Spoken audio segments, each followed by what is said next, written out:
मैंने देखा मैंने देखा अपनेपन के एहसास को। मैंने देखा तुम्हारी खामोशी को, तुम्हारे बोलते हुए आंसू। मैंने देखा तुम्हारी अनकही विनती को। मैंने देखा। नमस्कार, प्रणाम, जोहार। मेरा नाम अभिशील दास है। मैं यहाँ रिम्स रांची में फाइनल ईयर MBBS का छात्र हूँ और आज हमारे साथ वार्तालाप में फिर से मौजूद हैं FMP डिपार्टमेंट के HOD और प्रोफेसर डॉक्टर चंद्रशेखर सिन्हा। पर आज दिन ऐसा है कि सर का एक और परिचय होना अनिवार्य है और जरूरी है। आज हमारे बीच एक लेखक है, लेखक भी उच्च दर्जे वाले लेखक, ऐसे जो दिन पर दिन होने वाली छोटी छोटी घटनाओं को इतने सुंदर से सजाकर लिखते हैं कि लेखक जो लिखना चाहे, जो बताना चाहे, वो उसके पढ़ने वाले पाठक को या सुनने वाले श्रोता तक के अंतर को पूरा झकझोर के रख दे। लेखक ऐसा जिसके शब्द पढ़ने वाले के दिल को छू जाए। लेखक ऐसा जो अपनी बात सब तक पहुंचा सके। हमारे साथ मौजूद हैं सिर्फ एक बार आ जाओ काव्य संग्रह के लेखक कवि डॉक्टर चंद्रशेखर सर। स्वागत है आपका। प्रणाम सर। हमारे साथ बात करने के लिए, अपना समय निकालने के लिए बहुत बहुत धन्यवाद। इससे पहले कि हम लोग बात आगे बढ़ाएं, सबसे पहले मैं आपको कॉन्ग्रेचुलेट करना चाहूंगा कि आपकी पहली लिखी हुई ये काव्य संग्रह सिर्फ एक बार आ जाओ आपके हाथ में है। और सर मैं बताना चाहूंगा कि मुझे भी इतनी खुशी हो रही है कि इसके कुछ इनिशियल कॉपीज में से एक कॉपी मेरे पास भी है। क्या कहना चाहिए सर आप? मैं तुम्हारे प्रयास को बहुत ही सराहना की दृष्टि से देखूंगा कि तुमने इस सब्जेक्ट को, इस विषय को चूज किया और अच्छा लग रहा है कि मेरा ही स्टूडेंट मेरी लेखनी के बारे में इतनी सारी बातें, जानकारी रख रहा है और मेरी तारीफ भी कर रहा है और हमें प्रोत्साहन भी दे रहा है। सर ये एक हिंदी काव्य संग्रह है, तो मैं आपसे जानना चाहूंगा कि हिंदी के प्रति आपका रुझान कैसे आया और कब से आपने लिखना शुरू किया? मैं जानता हूं कि आपने 400 कविता लिखी है, ठीक है, तो क्या यादें जुड़ी है आपकी उस पहली कविता से? ये 3 सवाल सर। पहला सवाल तुम्हारा है कि जो हिंदी के प्रति रुझान कैसे आया। तो मैंने इसमें इस पुस्तक में, इस संग्रह में, प्रस्तावना में इसका जिक्र किया है और एक लाइन, एक पंक्ति में कहना चाहूँगा कि रुझान आने का सबब बहुत सारा है। पहली बात तो ये कि बचपन से मुझे कथाओं में, कहानियों में, नाटक में, भागवत कथा वगैरह वगैरह जिसमें इसमें जिक्र किए हैं, उस समय अच्छा मन लगता था। और जब मैं स्कूल के दिनों में, हाई स्कूल के दिनों में छात्रावास में रहना शुरू किया, तो उसमें हमारे शिक्षक और हमारे मेरे भाई, उन्होंने मेरे हिंदी के प्रति लगन को देखते हुए बहुत सारी सामग्रियाँ, पुस्तकें और बहुत सारी बातों का जिक्र उन्होंने किया और इस तरह से उन दोनों के, शिक्षक और मेरे भाई के ये से हिंदी के प्रति मेरी रुझान बढ़ गई। दूसरी बात कि लिखना कब से शुरू किया आपने, तो ऐसे तो लिखना शुरू कर दिया था बचपन से ही, लेकिन हिंदी में नहीं। अच्छा। हमको चिट्ठी लिखने में अच्छा लगता था। अच्छा। लिखने में अच्छा लगता था, तो ये मतलब ये रुचि इस सब पहले से दिए हुए थे। फिर जो ही हम हाई स्कूल में पहुँचे तो भाषण वगैरह देने में तुलसीदास जी के ये पर, चाहे राम के ये का जो रामनवमी पर कुछ कार्यक्रम होता है, तो उसमें लिखने के लिए कहा जाता था, तो हम लिख देते थे। और उसमें ऐसे वगैरह का चलता था कि जो कौन अच्छा निबंध लिख सकता है, तो वहाँ से रुचि इस तरह से लिखना शुरू की। लेकिन साहित्यिक लिखना जो शुरू हुआ वो 93 से, 93 से लिखना शुरू। तो सर वो पहली कविता कौन सी थी, याद है आपको? पहली कविता तो ऐसे याद करना तो मुश्किल होगा, लेकिन जैसा हमको लग रहा है कि मेरी एक कविता छपी थी यहाँ के रांची एक्सप्रेस में, रांची। अच्छा। उन दिनों जिसमें कि था कि जो स्वतंत्र हैं हम कुछ भी करने के लिए। अच्छा, हाँ मैंने पढ़ी है। हाँ, बहुत स्वतंत्र हैं कुछ भी करने के लिए। तो सही माने में छोटी छोटी बात थोड़ा सा आंदोलित करता है तो मैं लिखने लगता हूँ। तो उस समय आंदोलन बहुत जगह चल रहा था छोटे छोटे राज्य बनाने के लिए। अच्छा। हाँ। और नेताओं का चरित्र कुछ इस तरह का था कि कुछ भी करने से वो बाज नहीं आता था। तो इन्हीं सब बातों पर मैं एक कविता लिखा। अच्छा। और हमको लगता है कि पहली कविता वही होगी। हाँ, स्वतंत्र है हम कुछ भी करने से। इस संग्रह का ये ऐसा एक संग्रह निकालना है, इसका पहला ख्याल कब आया? ये ख्याल मुझे 93 से लिखना शुरू किए। तो बहुत सारी कविताएं और लेख भी लिखे, विभिन्न पत्र पत्रिकाओं में, यहाँ के दैनिक पेपर में छपा भी मिला अच्छी। उस समय जैसे कि काफ़ी नाम हुआ था। हमने लिखा था एक लेख लिखा था, संस्कृति, माँ और मकबूल फिदा। अच्छा। हाँ, तो फिदा साहब उस समय कुछ इस तरह की तस्वीर प्रदर्शित किए थे जिससे कि पूरा हिंदुस्तान में बवाल मच गया था और हमको भी बहुत ख़राब लगा था।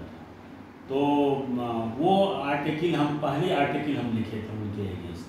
अच्छा। ठीक है, और काफ़ी नाम हुआ था उस आर्टिकल। 96 में वो आज पत्रिका में, आज दैनिक पेपर में छपा भी था। ठीक है, तो और क्या पहला ख्याल कब आया कि ऐसी एक संग्रह निकालें? हाँ, पहला ख्याल तो उसके बाद कविताएं सब लिखते चले गए। तो ये ख्याल 97 और 98 में आया। अच्छा। हाँ, तो कुछ कविताएं मेरी मतलब छप चुकी थी और कुछ संग्रह लायक हमको लगता है कि 100 के आसपास पहुंच गया। 100? हाँ। अच्छा। तो हमने उस समय सोचा कि 51 का चाहे मैंने 70 कविताओं का एक संग्रह निकाल लें।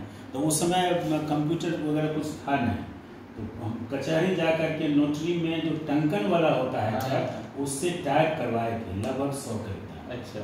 हाँ, उसमें से कुछ हम छांट करके लगभग 57-60 का किए थे और एक प्रयास किए थे, लेकिन किसी कारण बस पता नहीं, याद नहीं आ रहा, किसी कारण बस उस समय संकलन नहीं। अच्छा। मूर्त रूप नहीं ले सका। अभी मेरे हाथ में ये संग्रह है, इसमें फिर से 101 कविताएं हैं। सिर्फ एक बार आ जाओ सर। कितना मुश्किल होता है एक प्रोफेशनल कोर्स में होकर के, being HOD of a department in इतने बड़े कॉलेज रिम्स में, जो कि झारखंड ही नहीं पूरे ईस्टर्न इंडिया का सबसे बड़ा कॉलेज है, इसमें FMT डिपार्टमेंट का हेड होते हुए अपने लिखने के हॉबी को जिंदा रखना, क्या कहना चाहेंगे सर? देखिए, आप कोई भी काम करते हैं तो काम के प्रति अगर आप प्रतिबद्ध हैं तो काम एक अलग चीज़ है। आप काम के प्रति जब प्रतिबद्ध होते हैं तो उस काम को सफलतापूर्वक अंजाम देने के बारे में सोचते हैं और ईमानदारी से आप करते भी हैं। साथ साथ होता है क्या कि आप सिर्फ काम ही नहीं करते रहते, आप जहाँ काम करने आते हैं कहीं से आप आते हैं। बिल्कुल। आप परिवार से आते हैं, बिल्कुल, समाज से आप आते हैं और आप परिवार से, समाज से जुड़े हुए हैं तो बहुत सारी घटनाएं, बहुत सारी क्रिया प्रतिक्रियाएं, बहुत सारी बातें समाज में, परिवार में घटित होती रहती हैं और चलती रहती हैं। तो उसका भी आपके दिमाग पर असर होता है। आप सोचते भी रहते हैं इसके बारे में।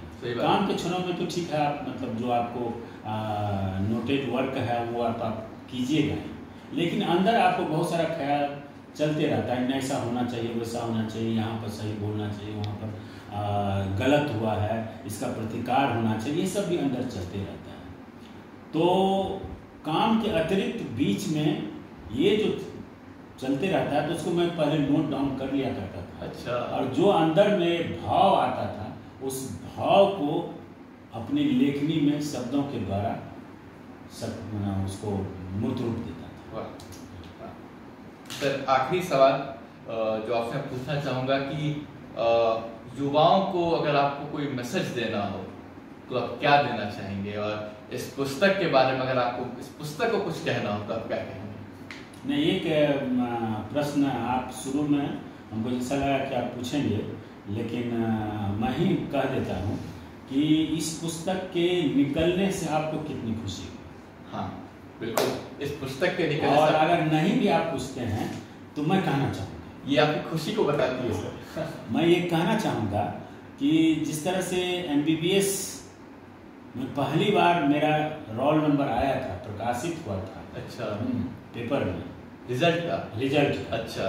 तो जितनी खुशी हुई थी, अब उस खुशी को यही अंदाजा कर सकते हैं कि आप ख्वाब देखते हैं आर्ट्स में जब पढ़ते हैं और आप सोचते हैं कंपटीशन हमको देना है, इस अच्छे से पढ़ना है और compete करना है और हमको MBBS में एडमिशन लेना है, डॉक्टर बनना है। तो जो है आप इन सारी प्रक्रियाओं से गुजरते हैं, गुजरने के बाद जब आपका रिजल्ट आता है तो जितनी खुशी मिलती है उसको आप वर्णन नहीं कर सकते। उसी तरह से एकदम एग्जैक्टली मैं कहूँगा, उसी तरह से बरसों से मेरा ख्वाब था कि जो हम लिख रहे हैं ये प्रकाशित हो, और जिनके लिए हम लिख रहे हैं, समाज के लिए लिख रहे हैं, परिवार के लिए लिख रहे हैं, देश के लिए लिख रहे हैं, दोस्तों के लिए लिख रहे हैं, हाँ। और इस प्रकृति में बहुत सारे चीज़ हैं, इवन फूल, पेड़, पौधा, वो सब भी हम लिखे हैं इसमें। हाँ, प्रकृति के बारे में भी लिखे हैं। तो मेरा यह दायित्व बनता है कि हमने इनसे जो लिया है, जो अनुभव किया है, मैं इन्हें सुपुर्द करूँ। तो उस तौर पर जब ये प्रकाशित हुआ तो हमको उतनी ही खुशी हुई, बल्कि ज़्यादा ही कहा जा सकता है ये जितनी खुशी MBBS कंप्लीट करने। आप अनुमान नहीं लगा सकते हैं इसका मैं हमको कितनी खुशी हुई। और दूसरी बात है कि आप मतलब निकलने के बाद इसके बारे में, इस संग्रह के बारे में मैं कहना चाहूँगा कि इसमें 101 कविताएं हैं और 101 कविता 101 रंग का है। बिल्कुल बिल्कुल। आप 7 रंग जानते होंगे, लेकिन इस कविता संग्रह में 101 रंग है, विभिन्न भावों का। हाँ, परिवार, समाज, देश, दोस्त, प्रकृति, सारे संदर्भों को, सारे चीज़ों को जिन्होंने इस व्यक्तित्व को खड़ा किया है उसको समर्पित 101 कविताओं के रूप में। वाह, बहुत बहुत। और तीसरी बात जो आपने कहा कि जो युवाओं को मैसेज क्या देना है, युवाओं को मैसेज यह है कि आज के समय में ऐसा हो रहा है कि लोग सांसारिक ज़्यादा हो रहे हैं और क्या कहा जाए, वस्तुनिष्ठ और धन के प्रति ज़्यादा आकर्षित हो रहे हैं और कोई भी चीज़ को तत्कालिक प्राप्त करना और मतलब क्षणिक खुशी के लिए कुछ भी करना। तो मैं मैसेज ये देना चाहूँगा, आप ठीक है, आप अपने जीवन यापन के लिए, जीवन को चलाने के लिए आप शिक्षा ग्रहण कीजिए और नौकरी भी कीजिए, जो या बिजनेस भी कीजिए, लेकिन समाज के साथ और प्रकृति के साथ आप जुड़ कर रहिए, बहुत उसके नज़दीक रहिए, प्रकृति के साथ भी और समाज के साथ भी, और उसकी जिंदगी को अपनी जिंदगी के साथ मिलाकर प्रकृति और समाज की जिंदगी को, तब सही सुख आपको मिलेगा, सही खुशी आपको मिलेगी। आप बिलीव नहीं कर सकते हैं कि कभी कोई किसी की भी शब्दों से मुझे इतना अथाह प्रेम है जिसका आप वर्णन नहीं कर सकते हैं। कभी कभी लगता है कि जो कोई सामने खड़ा है और वह खुशी का इजहार करना चाह रहा है, तो हम जो एहसास करते हैं वह सामने वाला जो एहसास करता है, उस इन दोनों के एहसास के खुशी का कोई सीमा नहीं। इसलिए नए जनरेशन को मैं कहूँगा कि थोड़ा मतलब समाज प्रकृति से जुड़े रहिए और साहित्य से जुड़िए। साहित्य में अथाह शांति, खुशी, प्रेम सब कुछ है, सब कुछ है साहित्य में। और नए जनरेशन को हम कहना चाहेंगे कि सब कुछ आप इधर कीजिए अपने जीवन के लिए, लेकिन साहित्य से जुड़िए, कोई भी साहित्य। इसी के साथ हम वार्तालाप को समाप्त करना चाहेंगे। मैसेज है, साहित्य से जुड़िए। ये पुस्तक सिर्फ एक बार आ जाओ बाय डॉक्टर चंद्रशेखर आपको कुछ दिनों में अमेजन और फ्लिपकार्ट पे मिलेगी। इस यूट्यूब वीडियो के नीचे डिस्क्रिप्शन बॉक्स में हम इसका लिंक डाल देंगे। धन्यवाद, प्रणाम।